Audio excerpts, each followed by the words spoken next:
Hello guys, like trong siam wo, dah new jila ka chalo to he kan ka soranga he ka sor to chan tuna new jila kan kanga tlem kan kanga chan chu artui kari ka siam don pang alu ko na alu kha chan sa ya chan te ni jila ai in le ji ka kelanga chan ta han tun par le so thing le purun chen tlem te ka kelanga rot le bin ka siat kan ong siat ki chino han siat kan tlem te ka kelanga chan in tui den artui kari ka siam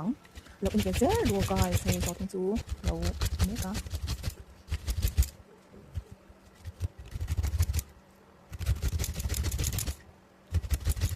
adip chadu khop mai he dan dip se anga hei zo ta e kan ken ni kila ko he lo sen deu to a hei kan kurun sen te chun ta he alu chum hin sa kha nya chan ta han arti chun to a chan arti tu na ta ke anga arti the zawa arti po hi chen te ka kang le se kanga hei la se ru ka ke rang diam hei ka ke zo ta mo hei ka ke rang ti vem chan in ta han hei ni kila ko la chon to chun tam to ka ki ke le anga chan tu na chan arti kan dong ne arti kan tong anga arti hi len sen do te ai ang le ki le ke la ko nga ka kang zawa in le sa nga chan masala ka kang le nga chan masala kan to alu ka kang nga mo chan ba ai in she to dong to nga yen masala chen ta mo ai ton sen ton fa so tin kan ai ang le ni re ji ke la nga ji ke la nga chan ka ta cha nga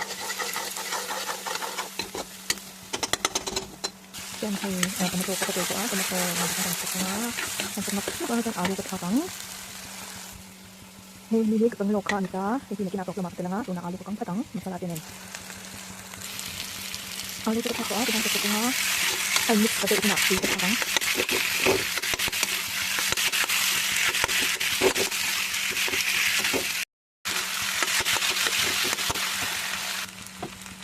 hei ti ki ka lokha ka a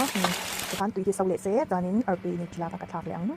hei sau tan deu to a hei ti ji khop mai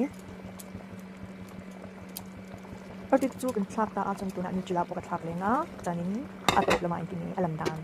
na kan ne oh guys